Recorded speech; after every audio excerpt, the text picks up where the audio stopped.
میری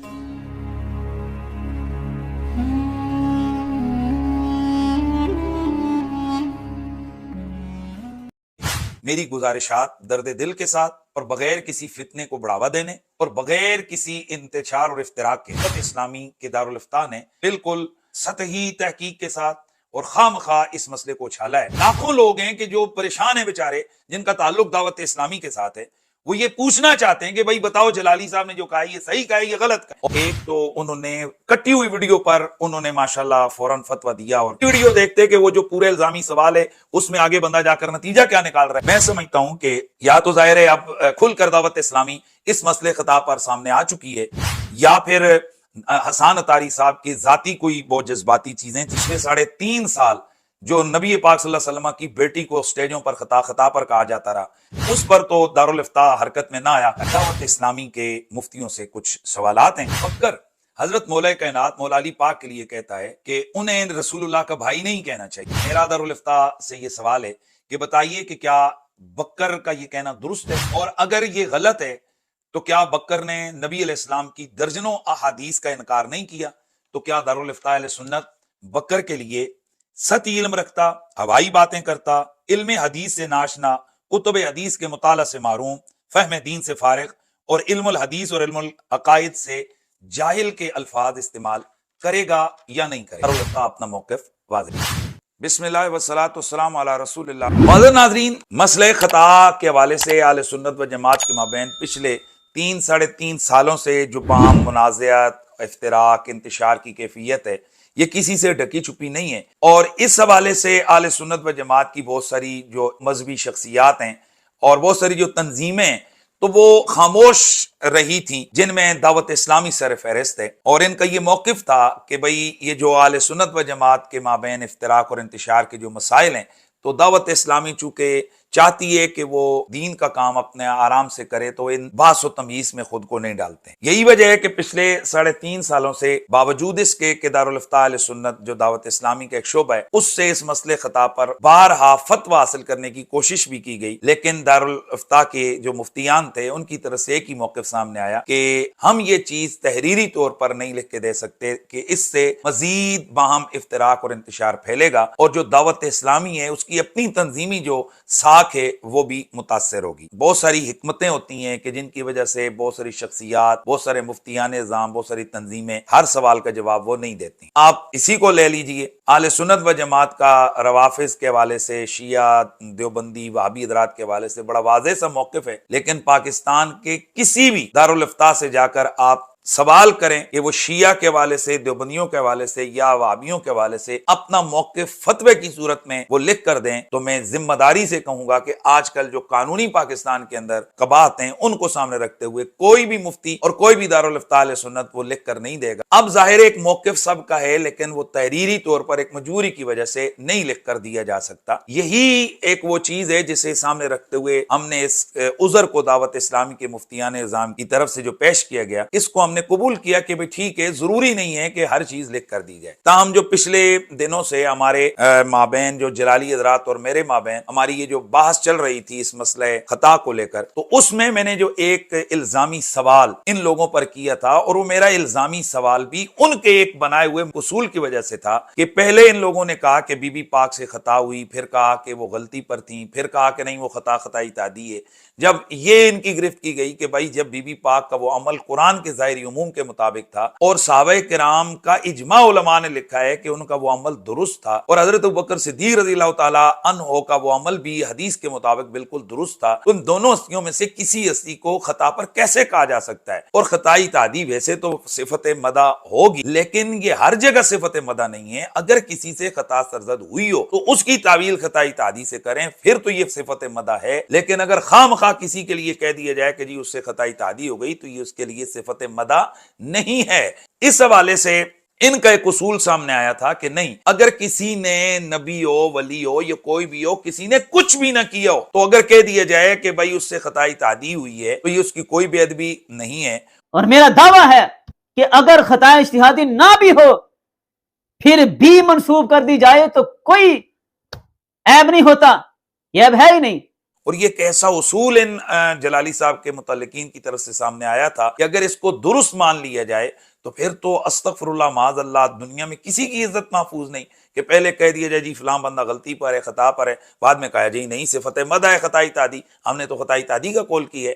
تو اس پر میں نے ایک الزامی سوال ان لوگوں سے کیا تھا، ان کے بنائے ہوئے اصول کو سامنے رکھ کر، اور الزامی سوال ہمیشہ اہل علم کو معلوم ہوتا ہے کہ وہ کسی بندے کا اپنا موقف نہیں ہوتا۔ اس طرح اعلیٰ حضرت فاضل بریلوی نے دیابنہ اور وہابیہ کا جو ایک اصول جو ان کی کتابوں سے مترشح تھا کہ تمام جو قبائح ہیں وہ تحت قدرت باری تعالیٰ ہیں، اس کو سامنے رکھتے ہوئے اعلیٰ حضرت نے الزامی طور پر کہا تھا کہ پھر اگر یہ بات ہے تو تمام قبائح کے اندر تو زنا، لواطت اور ساری چیزیں آتی ہیں، تو پھر تو تمہارا خدا وہ ہے جو لواطت، زنا اور یہ ساری چیزیں کرتا ہے۔ اس پر پچھلے 100 سالوں سے دیوبندی اور وہابی حضرات کی طرف سے اعلیٰ حضرت کی کردار کشی کی جاتی رہی کہ جی یہ دیکھو جی انہوں نے اللہ تعالیٰ کی توہین کی، اور یہ اہل علم کے علم ہے کہ یہ بہرحال سنت ان کو جواب دے چکے کہ بھئی اعلیٰ حضرت کا اپنا موقف نہیں تھا کہ اللہ تعالیٰ ایسا کر سکتا ہے، تمہارے اصول کے مطابق انہوں نے الزامی طور پر تمہیں یہ کہا تھا تاکہ تمہیں احساس ہو کہ تمہارے لوگوں نے یہ کتابوں میں کیا لکھا ہے۔ تو اسی طرح سے میں نے ان کے بنائے ہوئے اصول کو سامنے رکھتے ہوئے، اور یہ جو انہوں نے روزانہ شو ڈالا ہے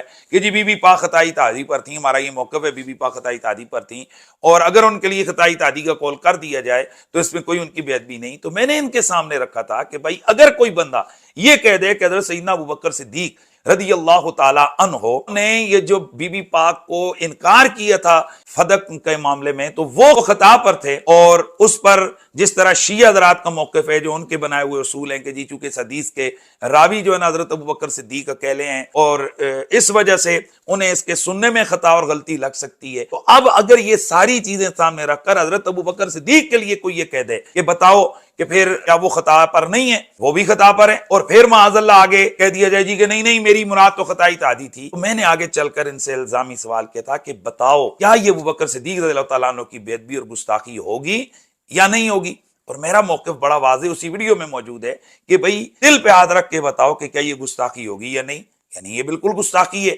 اور ایسا بندہ اہل سنت و جماعت سے خارج ہے۔ آپ کہتے ہو کہ حضرت بی بی پاک سے خطائی تعدی ہوئی ہے، اور خطائی تعدی کسی کے ذمہ لگانا یہ کوئی عیب نہیں ہے، یہی قول آپ حضرت ابوبکر صدیق کے لیے کیوں نہیں کر رہے؟ بھائی اہل سنت و جماعت کا موقف ہے کہ بی بی پاک نے قرآن پہ عمل کی، ابوبکر صدیق نے حدیث پہ عمل کیا، تو حدیث کے سننے میں بھی تو غلطی لگ سکتی ہے ابوبکر صدیق رضی اللہ تعالیٰ عنہ، تو ان کو سمجھنے میں خطائی تعدی لگ سکتی۔ تو اگر یہ کہہ دیا جائے کہ یہ جو حضرت ابوبکر صدیق بی بی پاک کو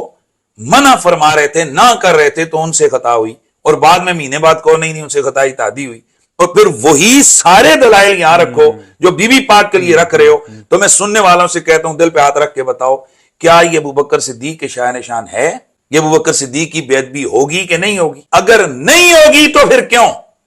اور اگر ہوگی تو پھر کیوں؟ تو سیم پوزیشن ہے دونوں طرف کہ جو حدیث میں عمل کر رہے اگر اس کے لیے خطائی تعدی آپ ثابت کرنے کی کوشش کریں تو یہ آپ اہل سنت سے خارج ہو جائیں گے، تو جو قرآن پہ عمل کر رہی ہے۔ تو میرا الزامی سوال تھا کہ اگر ایک طرف حضرت سیدنا ابوبکر صدیق نے کچھ نہیں کیا ہوا اور ان کے لیے کہہ دیا جائے انہوں نے خطا کی اور بعد میں کہا جائے یہ خطائی تعدی ہے تو یہ ان کی بے ادبی ہے، تو سیدہ کائنات کے لیے بھی اسی طرح سے جب کہ انہوں نے کچھ نہیں کی ہوئی ہے خطا تو کہہ دیا جائے جی انہوں نے خطائی تعدی کی ہے، اور بعد میں ایک اصول بنا دیا جائے کہ جی اگر کسی نے کچھ نہ بھی کیا ہو تو اس کو خطائی تعدی کا الزام دے دیا جائے تو اس کی بے ادبی نہیں۔ اور میرا دعویٰ ہے کہ اگر خطا اجتہادی نہ بھی ہو پھر بھی منسوب کر دی جائے تو کوئی عیب نہیں ہوتا،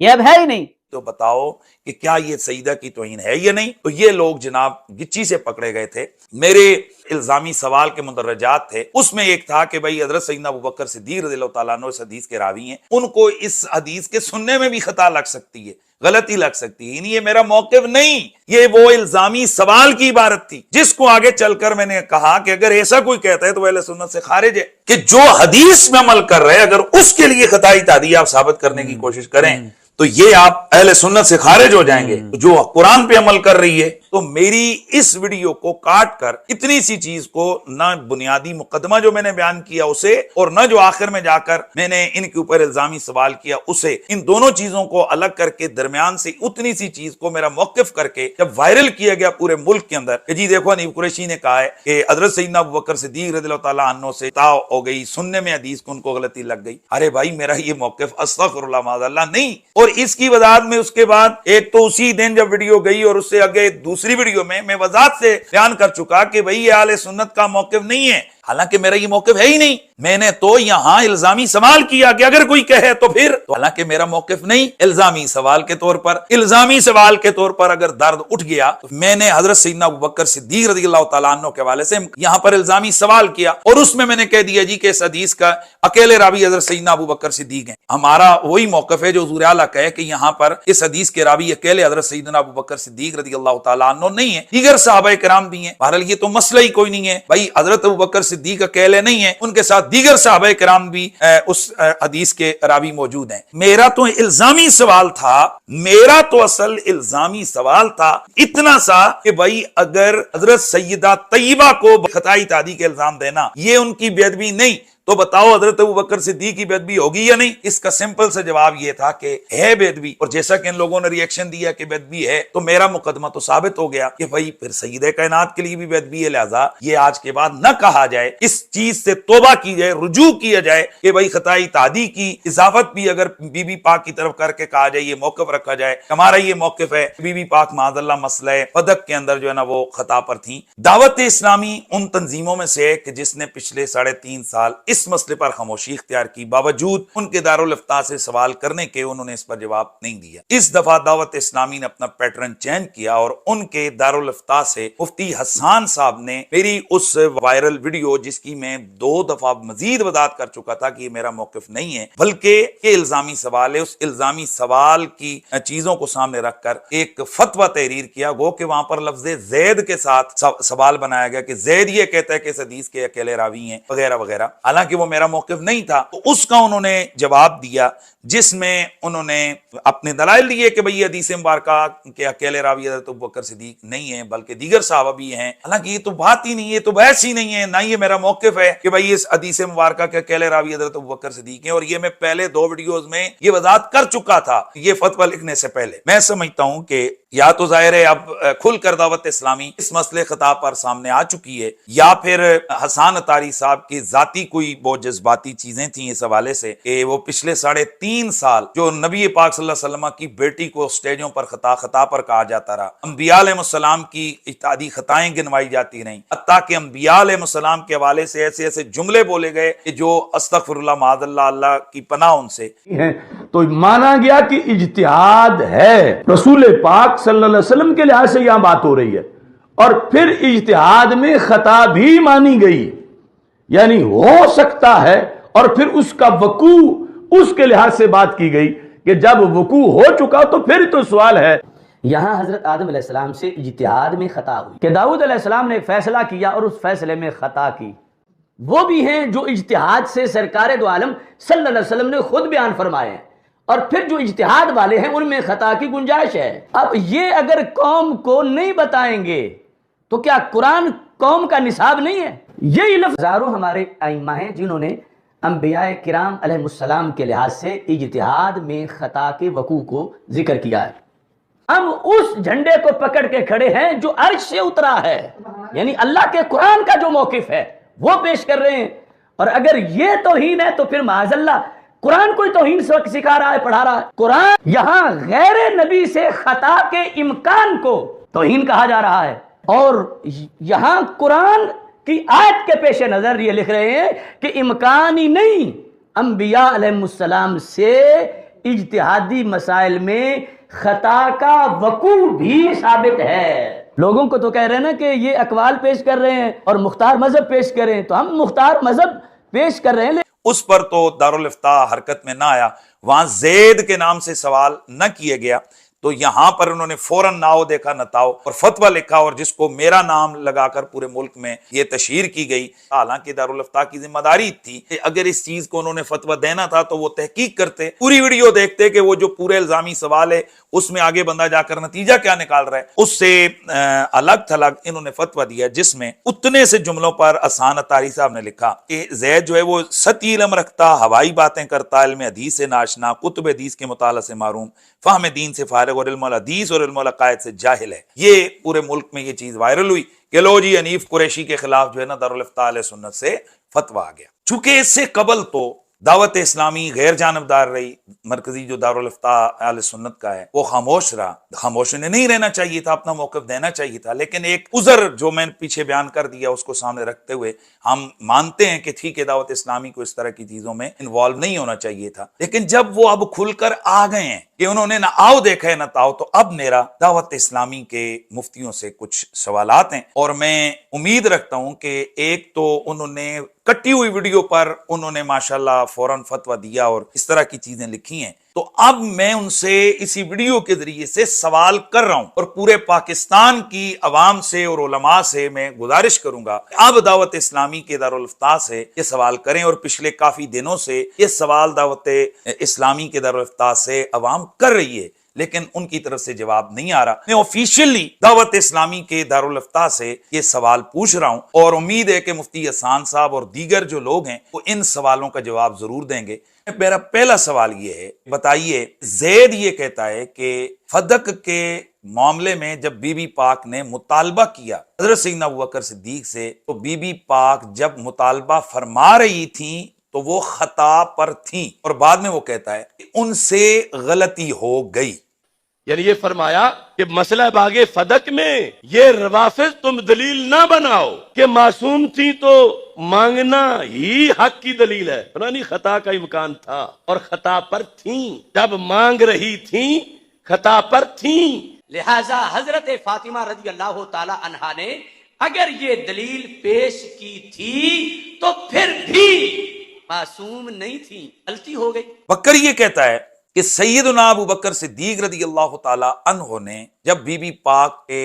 مطالبے پر فیصلہ کیا آگے فدق نہ دینے کا، تو ابوبکر صدیق خطا پر تھے اور ان سے خطا ہو گئی۔ اب دارالافتاء سے میرا یہ سوال ہے، اب مجھے بتائیں کہ کیا زید ٹھیک کہتا ہے یا بکر؟ تو اب بتایا جائے کہ ان دونوں میں فرق کیا ہے، اور یہ بھی اضافہ کر لیا جائے کہ اگر بعد میں وہ سائل جا کر اپنی اس خطا کو مہینے دو مہینوں کے بعد کہتا ہے کہ نہیں ہماری اس سے مراد جناب صدیق اکبر کی اور سیدہ زہرا کی دونوں کی خطا اجتہادی مراد ہے، ان دونوں کے حوالے سے دارالافتاء اپنا موقف واضح کرے۔ سوال نمبر 2، زید ایک قانون بیان کرتا ہے کہ ان الامکان اذا کان متعلقا بالماضی یستلزم الوقوع، کہ جب امکان جو ماضی سے متعلق ہو تو اس کو وقوع مستلزم ہوتا ہے، اور یہ قانون بیان کر کے زید یہ کہتا ہے کہ چونکہ بی بی پاک کے لیے خطا ممکن تھی کیونکہ وہ غیر معصومہ ہے، ہر وہ جو شخص غیر معصوم ہوتا ہے اس سے خطا ممکن ہوتی ہے، لہٰذا جب بی بی پاک سے مطالبہ فدق کرنے میں خطا کا امکان تھا تو پھر اس کو وقوع مستلزم ہے، لہٰذا ان سے خطا ہو گئی۔ کیا زید کا یہ بنایا ہوا قانون اور اس سے کیا گیا یہ استدلال درست ہے؟ اگر یہ درست ہے تو پھر ذرا غور کیا جائے کہ اسی قانون کو استعمال کر کے اگر کوئی شخص صحابہ کرام کے لیے، انبیاء علیہ السلام کے لیے یا اولیاء یا دیگر امت کے لیے ہر اس امکان کو جو متعلق ہو ماضی کے اس کو مستلزم وقوع بنا دے، ذرا غور کیا جائے اس سے کتنے قبائے، کتنی خرابیاں اور کیا کیا لازم نہیں آئے گا۔ تیسرا سوال، زید نے نبی پاک صلی اللہ علیہ وآلہ وسلم کے لیے کہا ان سے نامناسب الفاظ صادر ہوئے۔ تیسرے مرحلے میں یعنی وہ جواب دینے کی جو صورتحال ہے جہاں کچھ نامناسب الفاظ بھی بولنا مناسب ہو جاتا ہے، جس طرح کہ رب ذوالجلال کے لحاظ سے میں نے بخاری شریف سے رسول پاک صلی اللہ علیہ وسلم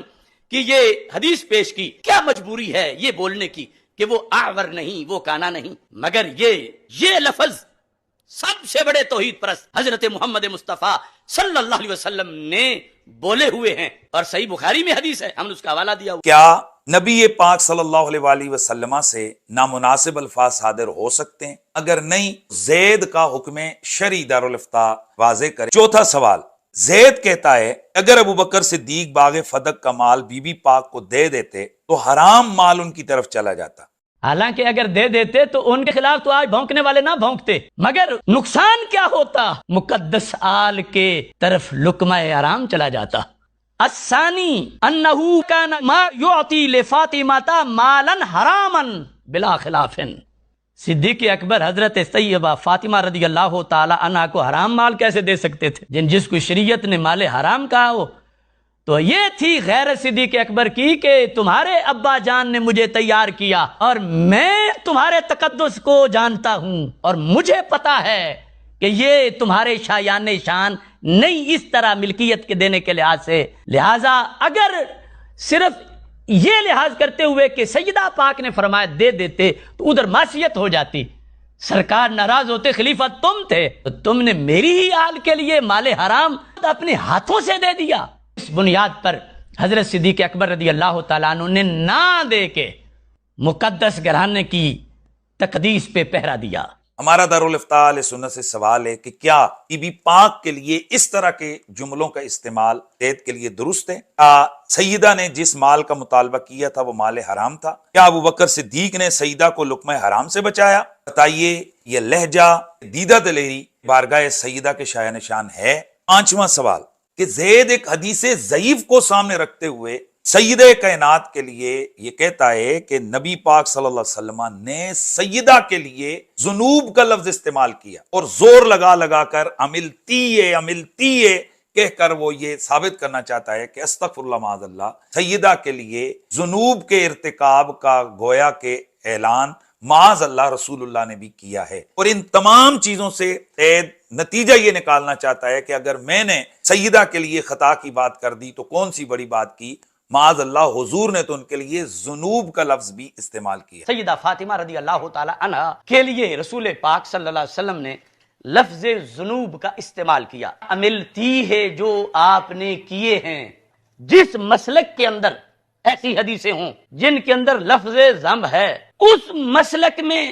اتنا طوفان بدتمیزی اٹھایا گیا. قرض ہے ان سارے 2 نمبر لوگوں پر، وضاحت کر کے جواب دیں. میرا دارالفتاء اہل سنت کے مفتیان سے سوال ہے، اب خدا کے لیے اب نکلیے، بس اب آپ نے آ گئے میدان میں، دیں جواب. کیا یہ سیدہ کائنات کی بے ادبی نہیں ہے؟ میرا چھٹا سوال یہ ہے کہ زید صحابی رسول حضرت ابو جحیفہ رضی اللہ تعالیٰ عنہ کے والے سے کہتا ہے کہ حضرت ابو جحیفہ رضی اللہ تعالیٰ عنہ کے دل میں شیخین کریمین یعنی حضرت سیدنا ابو بکر صدیق اور حضرت سیدنا عمر فاروق رضی اللہ تعالیٰ عنہما کا بغض تھا. اور اس حوالے سے وہ یہ کہتا ہے کہ حضرت علی یہ سمجھتے تھے کہ معاذ اللہ حضرت سیدنا ابو جحیفہ کے دل میں حضرت ابو بکر اور حضرت عمر کا بغض ہے. یہ بات مولا علی رضی اللہ تعالی عنہ سے حضرت ابو جحیفہ روایت کرتے ہیں. کہتے ہیں دخلت علی علی بن ابی طالب، کہتے ہیں میں ان کے پاس داخل ہوا تو میں نے جا کر سلام میں ہی ان کا لقب بیان کر دیا. کیا کہا؟ میں نے کہا یا خیر الناس بعد رسول اللہ صلی اللہ علیہ وسلم. تو کہتا ہے اے وہ ذات جو رسول پاک صلی اللہ علیہ وسلم کے بعد سب سے افضل ہے، تجھ پہ اللہ کا سلام ہو. تو مولا علی رضی اللہ تعالی عنہ وہ مولا علی تھے. فقال علی مہلا یا ابا جحیفہ، یعنی جب اس نے کہا نا کہ سب سے افضل، ارے بریک لگا، بریک لگا، ٹھہر جا. مہلا یا ابا جحیفہ، یہ کیا کہہ رہے ہو تم؟ جو کہ اتنی تاخیر بھی برداشت نہیں تھی کہ ریکارڈ خراب ہو رہا ہے، آپ نے فرمایا مہلا یا ابا جحیفہ الا اخبرک بخیر الناس بعد رسول اللہ صلی اللہ علیہ وسلم. اگر تجھے نہیں پتا تو میں بتاؤں کہ پہلا نمبر سرکار کے بعد کس کا ہے؟ آپ نے فرمایا ابو بکر و عمر، دونوں نام لے کر فرمایا ویحک یا ابا جحیفہ، نہ تو تباہ ہو جائے، تو میرا دیوانہ اور ملنگ بننے کی کوشش کر رہا ہے، تو تباہ ہو جائے. کیوں؟ یہ لفظ ہے، فرمایا لا یجتمع حبی وبغض ابی بکر و عمر فی قلب مومن. کسی مومن کے دل میں میرا پیار اور ابو بکر و عمر کا بغض اکٹھے نہیں ہو سکتے. تو آپ نے، حالانکہ اس نے ابو بکر و عمر رضی اللہ تعالیٰ عنہ کے خلاف کوئی زبان درازی نہیں کی تھی، لیکن آپ نے چیک کر لیا کہ اس کے سینے میں بغض ہے. تو میرا سوال ہے دارالفتاء سے کہ بتائیے کہ کیا حضرت سیدنا ابوبکر صدیق رضی اللہ تعالیٰ عنہ کا بغضی بتانا ایک صحابی رسول کو، کیا یہ ان کی توہین ہے یا نہیں؟ پھر حضرت مولا کائنات کے لیے یہ کہنا کہ مولا کائنات یہ گمان کرتے تھے کہ اس صحابی رسول کے دل میں شیخین کریمین کا بغض ہے، تو ذرا دارالافتاء اہل سنت بتائے کہ کیا بدگمانی کبیرہ گناہ ہے، اور یہ کبیرے گناہ کا الزام حضرت سیدنا مولا کائنات پر جس زید نے لگایا ہے، کیا یہ قابل گرفت ہے یا نہیں؟ میرا 7واں سوال ہے، زید کہتا ہے کہ معصومیت کے لیے نبوت شرط ہے، جسے معصوم مانا اسے نبی ماننا پڑے گا۔ عصمت شرط نبوت است، جسے معصوم مانا اسے نبی ماننا پڑے گا۔ فرماتے ہیں کہ عصمت شرط نبوت است، تو عصمت شرط مطلب کیا ہے کہ جسے معصوم مانو اسے نبی ماننا ضروری ہے، عصمت شرط نبوت است۔ کیا زید کا یہ کہنا شرعاً درست ہے؟ کیا اس سے نبی علیہ السلام کی ختم نبوت پر ڈاکہ نہیں ڈالا جا رہا؟ میرا دارالافتاء اہل سنت سے 8واں سوال یہ ہے کہ زید ایک کلمہ کفر جس کو وہ کہتا ہے کہ یہ کلمہ کفر ہے اور بعد ازاں اسی کو کہتا ہے کہ یہ حضرت سیدنا ابراہیم علیہ السلام نے ایسا بولا۔ حضرت سیدنا ابراہیم علیہ السلام قرآن مجید برہان رشید میں موجود ہے، اب ہوں اللہ کے خلیل اور ستارے کو اپنا رب کہہ دیں، یہ کیسے ہو سکتا ہے؟ لیکن قرآن میں ہے کہ انہوں نے کہا فلما جن علیہ اللیل رأى کوکبا، پھر جب ان پر رات کا اندھیرا آیا تو ایک تارا دیکھا، قال ھذا ربی، اب ھذا کس پر بولا؟ ستارے پر، ھذا ربی، یہ جملہ ستارے کے لحاظ سے میں کہوں آپ کہیں کوئی کہے تو کفر ہوگا کہ ستارہ تو رب نہیں، رب تو وحدہ لا شریک اللہ ہے۔ تب ھذا ربی، قرآن کہہ رہا ہے کہ ابراہیم علیہ السلام نے ستارے کے بارے میں کہا۔ اب کتنا وہ شخص پاگل ہوگا جو قرآن کے خلاف ڈنڈورا پیٹنا شروع کر دے کہ قرآن نے تو حضرت ابراہیم علیہ السلام پر الزام لگا دیا ہے کہ وہ غیر اللہ کو اپنا رب مان رہے ہیں۔ اس طرح کی قرآن کے خلاف گفتگو کا کوئی مطلب نہیں بنتا، غلط ہے یہ گفتگو قرآن پر الزام لگانا۔ ھذا ربی ہے، کہا ہے حضرت ابراہیم علیہ السلام نے۔ تو بتایا جائے کہ کیا زید کا یہ استدلال اور زید کا یہ کہنا یہ درست ہے؟ 9واں سوال یہ ہے کہ بکر حضرت مولا کائنات مولا علی پاک کے لیے کہتا ہے کہ انہیں رسول اللہ کا بھائی نہیں کہنا چاہیے۔ نمبر 4، تم دنیا و آخرت میں میرے بھائی ہو۔ یہ پیارے آقا صلی اللہ تعالی علیہ وآلہ وسلم کی بے حد شفقت مولا مشکل کشا پر ہے کہ انہیں اپنا بھائی کہا، لیکن ہم نہیں کہہ سکتے کہ علی نبی بھائی بھائی، پیارے آقا صلی اللہ علیہ وسلم اور علی بھائی بھائی، یہ ہم نہیں کہہ سکتے۔ حالانکہ رسول اللہ صلی اللہ علیہ وآلہ وسلم نے حضرت مولا کائنات کو اپنا بھائی کہا، یا علی انت اخی فی الدنیا والآخرہ، اور خود مولا کائنات نے بھی رسول اللہ صلی اللہ علیہ وسلم کو اپنا بھائی کہا، انا عبد اللہ و اخو رسول اللہ، اور اکابرین امت تواتر سے حضرت مولا علی کے القابات میں سے اخی رسول اللہ کا یہ لقب استعمال کرتے رہے۔ میرا دارالافتاء سے یہ سوال ہے کہ بتائیے کہ کیا بکر کا یہ کہنا درست ہے، اور اگر یہ غلط ہے تو کیا بکر نے نبی علیہ السلام کی درجنوں احادیث کا انکار نہیں کیا؟ تو کیا دارالافتاء اہل سنت بکر کے لیے سطحی علم رکھتا، ہوائی باتیں کرتا، علم حدیث سے ناشنا، کتب حدیث کے مطالعہ سے معروم، فہم دین سے فارغ اور علم الحدیث اور علم العقائد سے جاہل کے الفاظ استعمال کرے گا یا نہیں کرے گا؟ میرا دارالافتاء اہل سنت سے 10واں سوال یہ ہے کہ بکر نے ایک صحابی رسول حضرت سیدنا جیجہ غفاری رضی اللہ تعالی عنہ کی کئی کتب کے اندر شدید ترین گستاخی اور توہین کی، اور لکھا کہ ان کے لیے کہ وہ بد نصیب اور خبیث شخص، یعنی ان کو بد نصیب اور خبیث النفس شخص قرار دی۔ بکر کی جب اس کی طرف توجہ دلائی گئی تو بکر کے ایک مرید نے صرف اس چیز کی وضاحت کر دی۔ کیا بکر کے لیے صحابی رسول کی یہ سری بے ادبی اور گستاخی کرنے پر توبہ نہیں بنتی تھی؟ اور بکر نے اتنا عرصہ گزرنے کے باوجود بھی اپنے اس کیے گئے عمل پر توبہ نہیں کیے، تو بکر کے لیے شرعی حکم کیا ہے؟ کیا وہ تمام کی تمام چیزیں کہ جو صحابہ کرام کے بے ادبوں کے لیے فتاوی رضویہ شریف کے اندر لکھی گئی ہیں، اگر کوئی شخص وہی ساری چیزیں یہ فتویٰ دیتے ہوئے اس بکر کے بارے میں وہ بیان کر دے یا لکھ دے، تو کیا دارالافتاء اہل سنت اس کی تائید کرے گا یا نہیں کرے گا؟ اور اگر نہیں کرے گا تو کیوں؟ 11واں سوال یہ ہے کہ زید یہ کہتا ہے کہ اگر کوئی شخص کسی صحابی تابعی اہل بیت کے کسی فرد کی طرف اس کے نہ کردہ کسی قسم کی اس نے کوئی خطا کوئی چیز کی نہیں ہے، اس کی طرف وہ کہتا ہے کہ اس نے خطائے اجتہادی کی ہے، اس میں اس کی صفت مدح ہے، اس میں کوئی حرج کی بات نہیں۔ اور میرا دعویٰ ہے کہ اگر خطا اجتہادی نہ بھی ہو پھر بھی منسوب کر دی جائے تو کوئی عیب نہیں ہوتا، یہ عیب ہے ہی نہیں۔ کیا دارالافتاء اہل سنت اس موقف کی تائید کرتا ہے؟ اور اگر تائید کرتا ہے تو پھر اس حدیث کا کیا جواب ہوگا جسے اعلیٰ حضرت نے فتاوی رضویہ شریف میں جلد 15 صفحہ 353 پر، اور اسی طرح امام طبرانی نے مسند شاشی کے اندر ہے، شرح مذاہب اہل سنت میں امام ابن شاہین نے اور دیگر علماء محدثین نے روایت کی ہے کہ اللہ کے نبی صلی اللہ علیہ وسلم نے ارشاد فرمایا کہ اللہ تعالیٰ ان اللہ یکرہ فوق سمائی ان یخطا ابو بکر، اور دوسرے الفاظ ہیں ان اللہ یکرہ فی السماء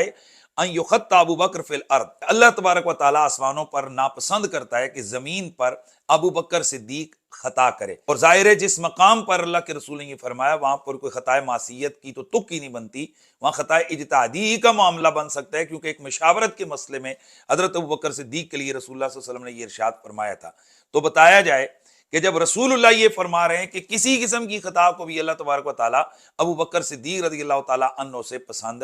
نہیں فرماتا، تو کیا زید کا یہ بنایا گیا جو قانون ہے کہ اگر کسی کو ویسے ہی خطا پر کہہ دیا جائے تو درست ہے؟ اور اگر اس اصول کو سامنے رکھتے ہوئے کل کلاں کوئی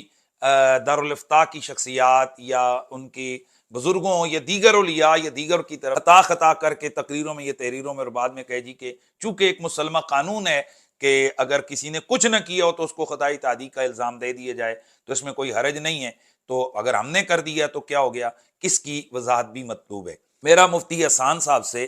ایک خصوصی سوال ہے کہ میں نے تو ویسے اپنا موقف دے دیا ہے کہ یہ جو حدیث ہے وراثت والی، اس کو کئی صحابہ کرام نے روایت فرمایا۔ آپ نے اپنے فتویٰ کے اندر مسلم شریف کی حدیث 1757 کا حوالہ دیا، شاید کوئی آگے پیچھے ہوگا لیکن انٹرنیشنل نمبرنگ کے مطابق اس حدیث مبارکہ کی جو نمبرنگ ہے وہ 4577 ہے۔ یہ جو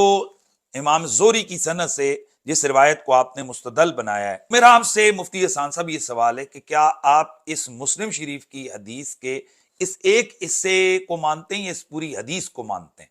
اور اگر آپ پوری حدیث کو درست تسلیم کرتے ہیں تو ذرا مہربانی فرما کر اس پوری حدیث مبارکہ کا ترجمہ اور تشریح آپ کسی فتوے میں فرما دیجئے یا اپنی کسی گفتگو میں اس کو بھی ذرا واضح طور پر بیان فرما دیجئے۔ اور پھر یہ بھی بتائیے کہ میرا تو یہ الزامی سوال تھا، اور وہ جو اہل تشیع کا موقف تھا وہ سامنے رکھ کر کہ بھئی اگر کوئی الزام لگا حضرت ابوبکر صدیق پر کہ ان سے خطا ہوئی ہے اور وہ دلیل یہ دے کہ ان کو حدیث سننے میں غلطی لگ سکتی ہے کیونکہ وہ اکیلے راوی ہیں، تو آپ نے یہ مذکورہ الفاظ میرے لیے استعمال کیے، تو میرا آپ سے یہ سوال ہے کہ یہ میرا موقف تو ہے ہی نہیں ہے کہ اس حدیث کے راوی جو ہے نا وہ اکیلے ابوبکر صدیق ہیں، لیکن میرا یہ سوال ہے کہ اگر کوئی محدث اس طرح کا قول کر دے اور وہ کہے کہ اس حدیث مبارکہ کو مرکزی طور پر پہلے حضرت ابوبکر صدیق نے روایت کی ہے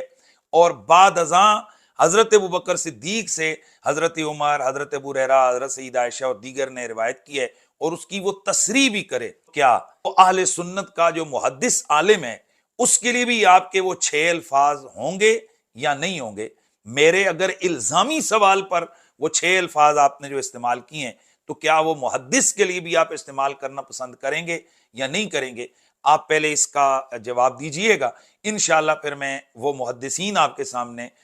رکھوں گا کہ جنہوں نے اس حوالے سے تصریح بھی کی ہوئی ہے کہ مرکزی طور پر ابتداءً حضرت ابوبکر صدیق نے رسول اللہ سے سنا اور بعد ازاں کئی صحابہ نے ان سے سنا۔ تو ذرا آپ بتائیے گا کہ اگر ایک محدث پوری تصریح کر کے یہ لکھتا ہے تو اس کے لیے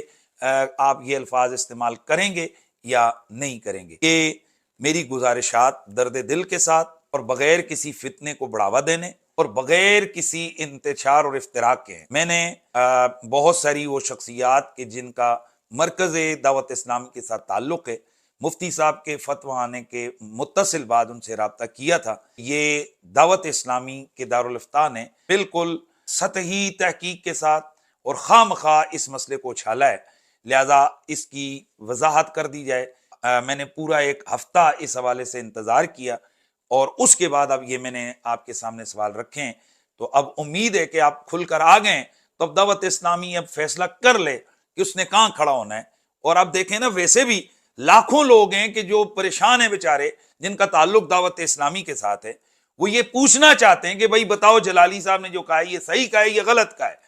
کیا بی بی پاک کو ہم خطا پر کہہ سکتے ہیں کہ نہیں کہہ سکتے ہیں؟ یہ جو میرے سوالات ہیں آپ کھل کر ان کا جواب دیں، ماشاءاللہ اپنا موقف بہرحال دعوت اسلامی اب سامنے لے کر آئے، اب کھل کے پھر بات ہو جائے، اب جو پردہ تو وہ ہے جو آپ نے اٹھا دی ہے، تو اب پھر کھل کر ماشاءاللہ اپنی زیارت چہرے کی کروائیں پوری قوم کو، تاکہ اس کے بعد پھر آگے اس سلسلے کو بڑھایا جائے۔